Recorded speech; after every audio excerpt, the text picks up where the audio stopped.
Hello student, हम करेंगे अध्याय 14 सांख्यिकी।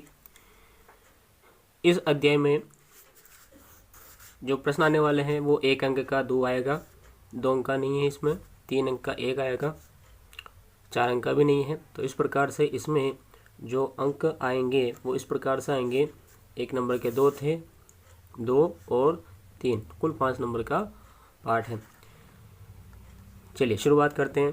पहला प्रश्न ऑब्जेक्टिव के रूप में पूछा है कि संख्याओं 2, 4, 6, 8, 10 का माध्य है। इनका माध्य पूछा है। माध्य निकालने का फॉर्मूला होता है कि आंकड़ों का योग बटे आंकड़ों की संख्या। तो यहाँ पर जो भी आंकड़े दिए हैं हम उनको जोड़ लेते हैं। 2 और 4 6, 6 और 6 12, 12 और 8 20, 20 और 10 30। तो यहाँ पर जो आंकड़ों का योग आया है वो आया है 30।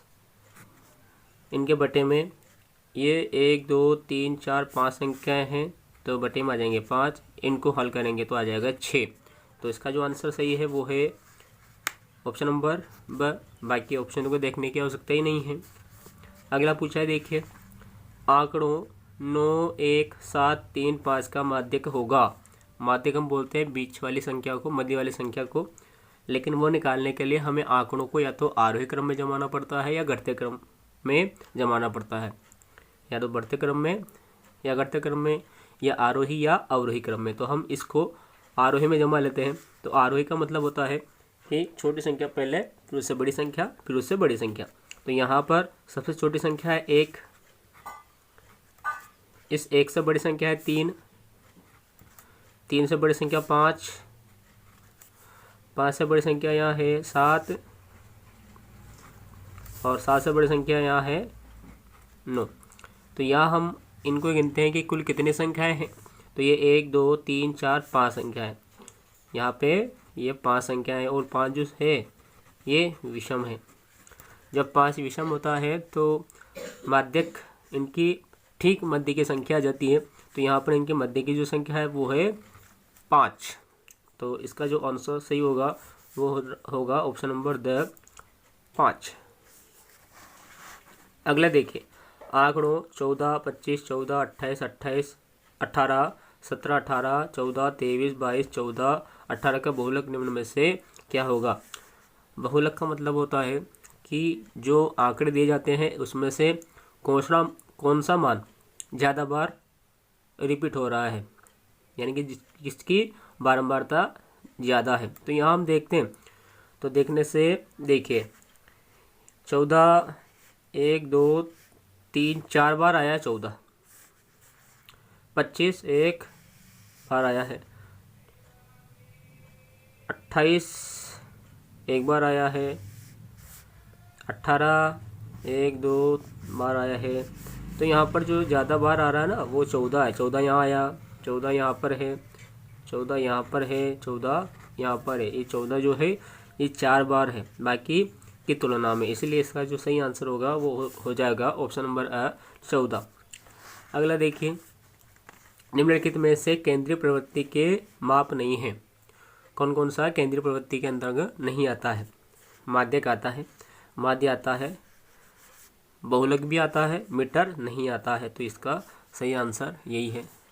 अगला देखिए, रिक्त स्थानों की पूर्ति कीजिए। एक निश्चित उद्देश्य फलन से एकत्रित किए गए तथ्यों या अंकों को कहा जाता है। जो तथ्य या अंक प्राप्त हम करते हैं उनको हम आंकड़े बोलते हैं, को आंकड़े कहा जाता है। रिक्त स्थान अध्ययन का वह क्षेत्र है जिसमें आंकड़ों के प्रति प्रस्तुतिकरण, विश्लेषण तथा निर्वचन पर विचार किया जाता है। तो इसका सही उत्तर है सांख्यिकी।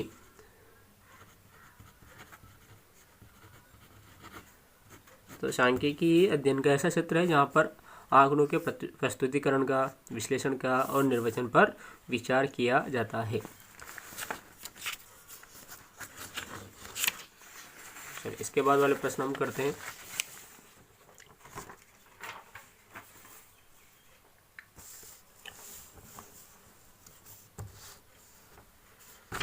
पूछा है, सत्य असत्य लिखिए। पहला, अधिकतम बारंबारता वाले प्रेक्षण को बहुलक कहा जाता है, तो बिल्कुल सत्य है। यहाँ पे अगला पूछा है कि माध्यक दिए गए प्रेक्षणों में वह मान होता है जो इसे ठीक ठीक दो भागों में व्यक्त कर देता है। जी बिल्कुल सत्य है, इसे बिल्कुल दो भागों में व्यक्त करता है, ठीक ठीक दो भागों में व्यक्त कर देता है।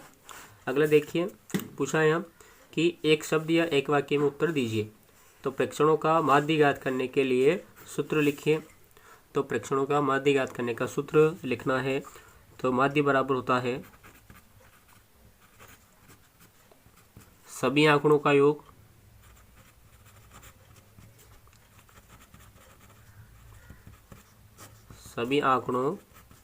योग इसके बटे में आंकड़ों की कुल संख्या,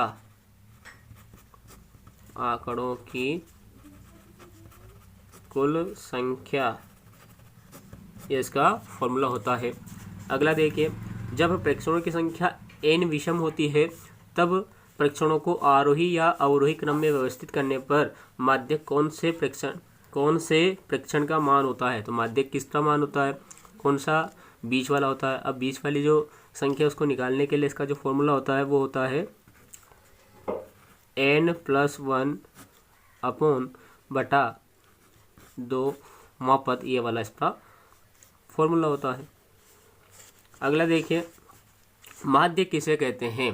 तो माध्य की डेफिनेशन अपने को इस फॉर्मूले से बनानी है कि जो भी प्रेक्षण होते हैं उन सभी प्रेक्षणों के या आंकड़ों के मानों का योग को प्रेक्षणों की कुल संख्या से भाग देने पर जो मान प्राप्त होता है उसे माध्य कहा जाता है। परिभाषा इस प्रकार से आप लिख सकते हैं, देखिए कि सभी प्रेक्षणों के मानों के योग को प्रेक्षणों की संख्या से भाग देने पर प्राप्त मान माध्य कहलाता है। इस प्रकार से इसका आंसर दे सकते हैं। चलिए आगे बढ़ते हैं हम।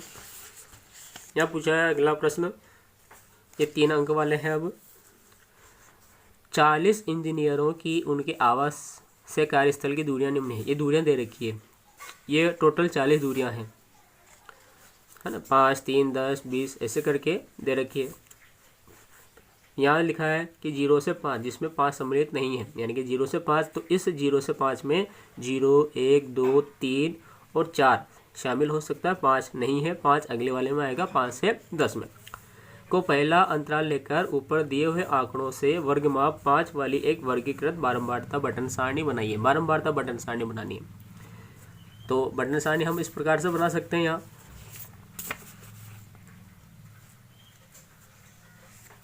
देखिए, लिखेंगे हम दूरी जो कि किलोमीटर में दी हुई थी, यहाँ लिखा नहीं, वैसे किलोमीटर है, क्या है लिख भी सकते हैं, नहीं भी लिख सकते हैं। दूरी, मिलान चिन्ह और बारंबारता। तो यहाँ पर हमें लेना था आंकड़ा 0 से 5। तो यहाँ हमने देखा इसमें अधिकतम जो संख्या थी ना, वो संख्या 32 थी शायद, वो संख्या 32 है। यहाँ देखिए, जब 32 है तो हमें आंकड़ा लेना पड़ेगा 35 तक का। तो 0 से 5, 5 से 10, 10 से 15, 15 से 20, 20 से 25, 25 से 30 और 30 से 35, ये हमने यहाँ ले लिया। फिर हमें ढूंढना है कि 0 से 5 तक के आंकड़े कितने हैं यहाँ। तो यहाँ गिन लेंगे हम कि 5 से छोटी संख्या और 0 से बड़ी संख्या जिसमें 0 भी आ रहा है वो कितनी बार है। तो यहाँ हम गिनेंगे तो वो आएगा 5 बार। तो हमने यहाँ 5 लिख दिया और मिलान चिन्ह 5 बना दिए।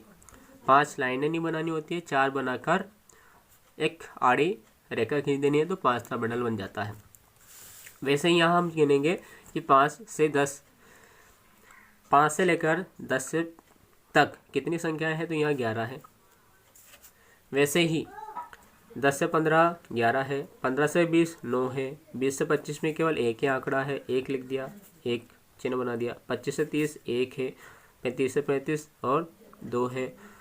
अब टोटल करना है, तो टोटल यदि हमारा ये 40 आ जाता है, तो जो हमने बारंबारता बटन सारणी बनाई है वो बिल्कुल सही बनाई है। जोड़ के आप देख सकते हैं, 5 11 11 9 1 1 और 2, इन सब का योग करेंगे तो 40 आंसर आ जाएगा। तो ये इस प्रकार से बारंबारता बटन सारणी बनती है। अगला प्रश्न देखें, एक विद्यालय में 9वीं कक्षा के 30 विद्यार्थियों द्वारा 100 अंकों में से प्राप्त किए गए अंक निम्नानुसार है। ये प्राप्तांक दे रखे हैं यहाँ पर 30 विद्यार्थियों के। पूछा है हमसे कि 0 से 10, जिसमें 10 सम्मिलित नहीं है। ऊपर वाले प्रश्न के अनुसार ही है ये। को पहला अंतराल लेकर ऊपर दिए गए आंकड़ों से वर्गमाप 10 वाली एक वर्गीकृत बारंबारता पठन सारणी बनाइए।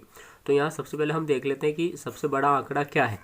तो यहाँ सबसे बड़ा आंकड़ा जो है वो 95 है, तो हमें 100 तक बनाना पड़ेगा। तो हम बनाते हैं, देखिए। तो शुरुआत करेंगे 0 से 10, 0 से 10, 10 से 20, 20 से 30, 30 से 40, 40 से 50, 50 से 60, 60 से 70, 70 से 80, 80 से 90, 90 से 100 यहाँ बनाया। फिर यहाँ बनाने के बाद हमें गिनना है वापस से कि कौन कितनी बार आ रहा है। तो यहाँ देखिए 0 से 10 में एक भी विद्यार्थियों ने नंबर प्राप्त नहीं किए हैं, तो उसकी बारंबारता 0 है।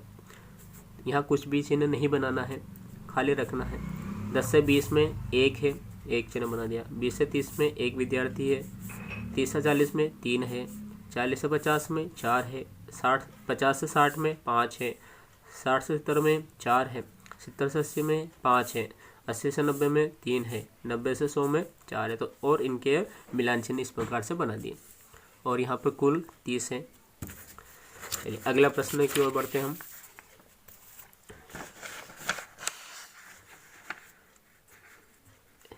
एक टीम ने फुटबॉल के 10 मैचों में निम्नलिखित गोल किए हैं। इन गोलों की संख्या के माध्य, माध्यक और बहुलक ज्ञात कीजिए। तीनों चीज़ें ज्ञात करनी है, माध्य भी ज्ञात करना है, माध्यक भी ज्ञात करना है और बहुलक भी ज्ञात करना है। चलिए शुरुआत करते हैं। सबसे पहले जो आंकड़े दिए थे वो आंकड़े हमने यहाँ पर लिख लिए कि 2 3 4 5 0 1 3 3 4 3, ये ऐसे आंकड़े हमने लिख लिए। फिर माध्य का फॉर्मूला लगाया। फॉर्मूला होता है सभी आंकड़ों का योग बटे आंकड़ों की कुल संख्या। तो ये जो जितनी भी संख्या है उनके सबके बीच में हमने प्लस प्लस प्लस का चिन्ह लगा दिया, और कुल संख्याएं 10 थी तो बटे में 10 हमने लिख दिया। इन सबको हम जोड़ेंगे तो हमें 28 प्राप्त होगा। बटे में 10 है, 28 को 10 से हम भाग देंगे तो हमें प्राप्त होगा 2.8। ये इसका उत्तर हो गया। माध्यक निकालने के लिए हमें आंकड़ों को आरोही या फिर अवरोही क्रम में जमाना पड़ता है। तो देखिए हमने यहाँ पर आरोही क्रम में जमाया तो आंकड़े हमें इस प्रकार से मिले 0 1 2 3 3 3 3 4 4 5। यहाँ हमने इनको गिना तो ये कुल आंकड़े 10 थे जो कि सम थे। तो जब भी सम आंकड़े होंगे तो माध्यक का सूत्र ये लगेगा। क्या है सूत्र कि 1/2 ब्रैकेट के अंदर n/2वां पद प्लस n/2 + 1वां पद हो गया। n के जगह हमें 10 लिखना है, 10/2 वां पद, 10/2 + 1 वां पद। डिवाइड करेंगे ना तो 10 में 2 से डिवाइड करेंगे तो 5वां पद होगा। यहाँ भी 5 और 1 जोड़ देंगे, 6वां पद हो जाएगा। 5वां पद और 6वां पद की वैल्यू यहाँ देखनी है हमें। 1 2 3 4 5, 5 पद पे 3 आ रहा है, 6 पद पे 3 आ रहा है। 3 + 3 हो गया।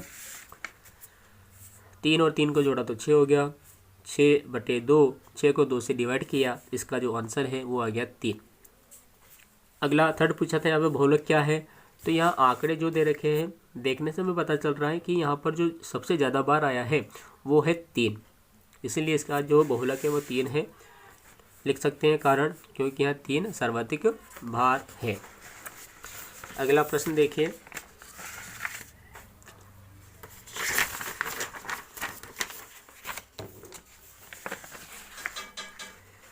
कि गणित की परीक्षा में 15 विद्यार्थियों ने 100 में से निम्नलिखित अंक प्राप्त किए। 100 में से निम्नलिखित अंक प्राप्त किए गए। इन आंकड़ों के माध्य, माध्यक और बहुलक ज्ञात कीजिए। वापस से वैसे ही इसी पैटर्न का सवाल है। चलिए करते हैं इसको भी। सबसे पहले जो आंकड़े दिए थे वो आंकड़े हम लिखेंगे। तो ये आंकड़े हमने लिख लिए। माध्य का सूत्र लगाया हमने जो होता है आंकड़ों का योग बटे आंकड़ों की कुल संख्या। इन सब के बीच प्लस प्लस का चिन्ह लगाकर ये कुल 15 संख्याएं हैं तो बटे में हमने 15 लिख दिया। 41 plus 39 plus 48 plus 52 plus 46 plus 62 plus 54 plus 40 plus 96 plus 52 plus 98 plus 40 plus 42 plus 52 plus 60 plus 60। इन सबको हम जब जोड़ेंगे तो हमें ये प्राप्त होगा 822। डिवाइड में 15 है, 822 को हम डिवाइड करेंगे 15 से तो हमें प्राप्त होगा 54.8। यही इसका आंसर है ये इसका माध्य है। आरोही या अवरोही क्रम में जमाएंगे तो हमें माध्यक ज्ञात हो जाएगा। तो इन आंकड़ों को हमने आरोही में जमा लिया है, देख सकते हैं। यहाँ हमने देखा तो यहाँ n यानी कि जो संख्याएं थी, कुल पद थे, ये 15 थे, ये विषम है। जब विषम होता है तो ये फॉर्मूला लगता है n + 1/2वां पद। n 15 है, 15 + 1/2वां पद, 15 और 1 16/2वां पद, 16 को 2 से डिवाइड कर दिया तो 8वां पद। और 8वें पद का जो मान है यहाँ पर 1 2 3 4 5 6 7 8, 8वें पद का मान आ रहा 52, तो इसका माध्यक हो गया 52। अगला है बहुलक। बहुलक देखिए यहाँ, तो यहाँ हम जब इन आंकड़ों को देखते तो हम पाते हैं कि यहाँ पर इस 52 की आवृत्ति सबसे ज़्यादा बार है, तो इसका सही उत्तर है बहुलक का 52। अगला प्रश्न देखिए,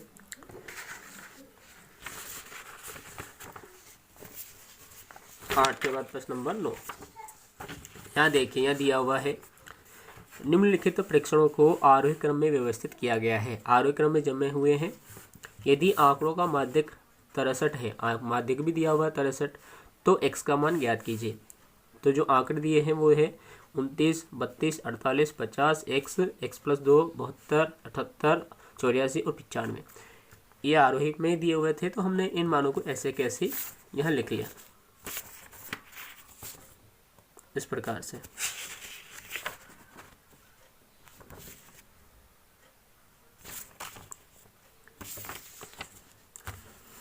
ये आंकड़े हमने यहाँ पर वैसे के वैसे लिख लिए। यह हमने इनको गिना तो ये 10 हो रहे हैं, 10 सम है। हमने फॉर्मूला पढ़ा है अभी कि माध्यक बराबर 1/2 n + 2वां पद, n/2वां पद प्लस n/2 + 1वां पद होता है। n की जगह 10 लिखा, यहाँ भी n की जगह 10 लिखा, ये स्टेप प्राप्त हो गई। सवाल में दे रखा था कि इनका जो माध्यक है वो 63 है, तो 63 लिखा, तो 63/1 कर सकते हैं। यहाँ से त्रिगुणा किया हमने, तो 2 का 63 में इंटू हुआ, तो ये हो गया 126। 10/2 यानी कि 5वां पद प्लस ये 6वां पद होगा। 5वां पद और 6वां पद की वैल्यू यहाँ से देखी हमने, इसमें से तो 5वां पद x है और 6वां पद x + 2 है, दोनों के मान यहाँ लिखे। तो ये हो गया 126 बराबर x + 2, x और x हमने जोड़ा तो 2x हो गया। तो ये हो गया स्टेप अगली, 126 बराबर 2x + 2। तो ऐसा भी लिख सकते हैं हम कि 2x + 2 बराबर 126। इस 2 को पक्षांतर कर देंगे उस तरफ, तो ये बन जाएगा 2x बराबर 126 - 2। इसमें से इसको घटाया तो ये प्राप्त हो गया 2x बराबर 124। 2 इसके अपॉन में जाता है, बटे में जाता है, तो x बराबर 124/2। 124 को 2 से डिवाइड कर लिया, तो इसका आंसर आ गया x बराबर 65। ये इसके उत्तर है। अगला प्रश्न देखिए,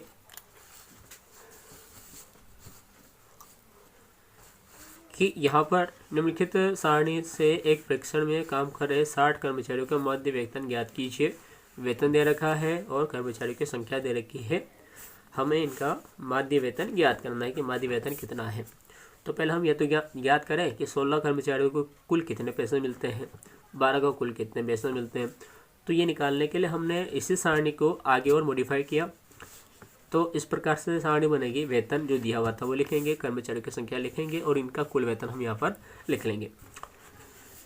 तो 3000 रुपये मिलते हैं 16 कर्मचारियों को, तो कुल कितने हो गए 48,000, इंटू कर दिया 4000 12, तो इन दोनों का इंटू कर दिया 48,000 हो गया। 5000 10 को 50,000 हो गया। 6000 8 को 48,000 हो गया। 7000 6 को 42,000 हो गया। 8000 4 को 32,000 हो गया।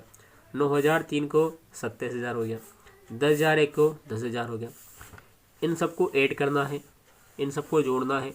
जोड़ने पर हमें यहाँ प्राप्त हुआ, ये पूरा यहाँ पे प्राप्त हो गया हमें, है ना। कितना प्राप्त हुआ गिन लेते हैं। देखिए, इकाई, दहाई, सैकड़ा, हजार, 10,000, लाख, 3,05,000 प्राप्त हो गया। अब माध्य का फॉर्मूला वही है जिनसे हम सवाल करते हुए आ रहे हैं। माध्य बराबर आंकड़ों का योग बटे आंकड़ों की संख्या। तो यहाँ जो योग प्राप्त हुआ था वो था 3,05,000। तो आंकड़ों की संख्या थी यहाँ 60, तो ये अब हमने इसके बटे में लिख दिया। शून्य से शून्य कट गई और यहाँ बचा 30,500 को हमने डिवाइड कर लिया 6 से, तो हमें प्राप्त होगा यहाँ पर 5,083.33 रुपये। ये इसके आंसर हैं।